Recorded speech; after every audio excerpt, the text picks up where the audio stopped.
Panorama group, जो सोचता है वो करता है। आपके अपने सपनों का आशियाना। कोलकाता में कट गए 25% वोटर्स के नाम, अब बदल जाएंगे चुनावी गणित। जी हाँ, नमस्कार, आप देख रहे हैं सिटी पोस्ट लाइव। मैं हूं सृष्टि राज।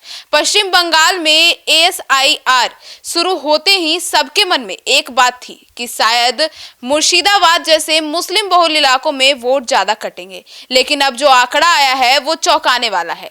इससे कोलकाता की चुनावी जो डेमोग्राफी है वो ऐसी तस्वीर पेश की है कि लोग हैरान हो गए हैं। तो आइए विस्तार में जानते हैं कि कोलकाता में जो 25% वोटों के नाम कटे हैं और क्या आया है जो वहां का पूरा एसआईआर होने के बाद क्या है ये पूरा मामला। सर देखिए, हर किसी की जुबान पर एक ही बात थी कि शायद गाज ज़्यादा गिरेगी एसआईआर का मुर्शिदाबाद, मालदा, दिनाजपुर जैसे सीमावर्ती इलाकों में, जहां पर मुस्लिम बहुल लोग रहते हैं ज़्यादा। और ये भी अटकलें लगाई जा रही थी कि घुसपैठ और फर्जी वोटरों का पहचान होगी, उनके नाम कटेंगे।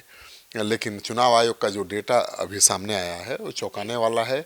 उसने सारी सियासी भविष्यवाणियों को ध्वस्त कर दिया है और असली सर्जिकल स्ट्राइक बंगाल के दिल यानी हार्ट राजधानी कोलकाता पर हुई है। आंकड़े बेहद चौंकाने वाले हैं कोलकाता के एसआईआर के। कोलकाता की चुनावी डेमोग्राफी इससे पूरी तरह से बदल जाएगी, क्योंकि 58,19,000 वोटरों के नाम पूरे पश्चिम बंगाल में कटे हैं, जो अपने आप में एक बड़ा आंकड़ा है। और दूसरी तरफ राजधानी कोलकाता में अब समझिए कि हर 4 में से एक वोटर का नाम कट गया है। तो ये कितना बड़ा स्ट्राइक है अब, और इसका क्या चुनाव पर असर पड़ेगा, इसको लेकर चर्चा तेज है। सर, तो कोलकाता नॉर्थ यहाँ सबसे ज्यादा सफाई हुई है और ड्राफ्ट रोल से 26% यानी मतलब लगभग 25 दशमलव कुछ नाम कट गए हैं। तो क्या है ये? देखिए, यहाँ के 15 लाख वोटरों में से करीब 3,90,000 वोटर अब लिस्ट से बाहर हो गए हैं। कोलकाता साउथ यहाँ भी कैंची कम नहीं चली है और करीब 24% वोटर के नाम हटा दिए गए हैं। 9 लाख में से 2,16,000 वोटरों के नाम गायब हैं। सबसे बड़ा सवाल यही है कि आखिर क्या है ये खेल, और ये 25% लोग कौन थे जो अब तक लिस्ट में मौजूद थे लेकिन अब गायब हो गए हैं। और क्या ये वोटर्स यानी फर्जी मतदाता थे जो सालों से फाइलों में जिंदा थे। सिर्फ कोलकाता नॉर्थ में 1,34,000 लोग ऐसे मिले हैं जो अपने पते पर पाए नहीं गए। करीब 1,26,000 ऐसे लोग थे जो घर बार छोड़कर हमेशा के लिए कहीं बाहर जा चुके हैं, लेकिन उनका वोट कोलकाता में ही चल रहा था।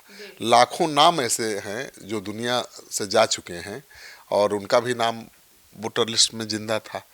तो एसआईआर से तो बहुत बड़ा ऑपरेशन हो गया है और मुझे लगता है कि बंगाल का चुनावी समीकरण ही बदल जाएगा। सर, तो अगर बात करें टीएमसी और बीजेपी के, तो किसके इलाके में ज्यादा वोट कटे हैं? देखिए, राज्य का औसतन डिलेशन 7.6% है, मतलब जो प्रतिशत है डिलीटेड वोटर्स का वो 7.6% है।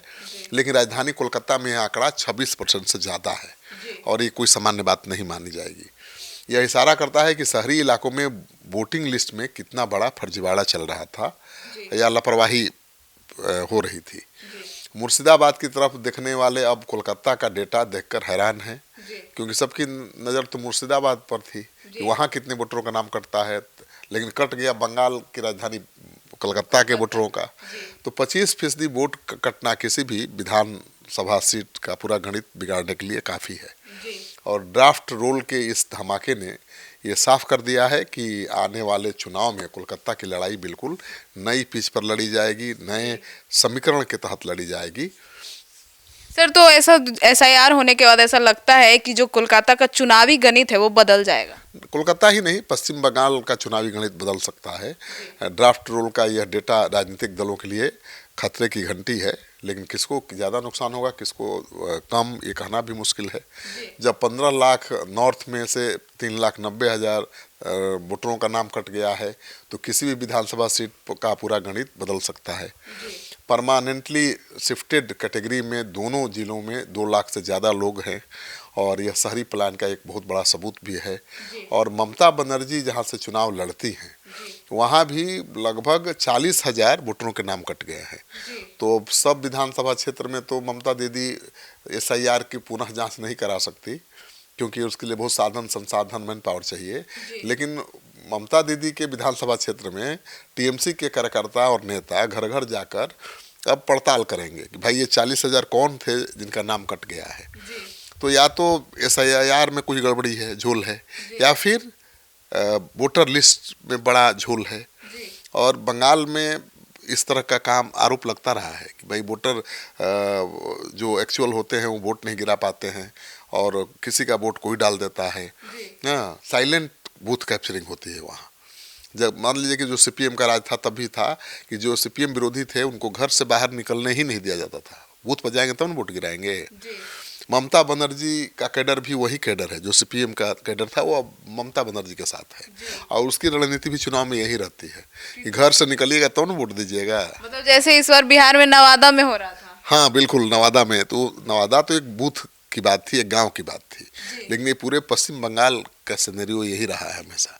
इस बार देखना यह है कि SIR के बाद जब 59 लाख लोगों के नाम कट गए हैं, उसका फायदा नुकसान किसको होता है। तो जो इस फर्जीवाड़े का फायदा ज़्यादा उठा रहा होगा उसको नुकसान होगा।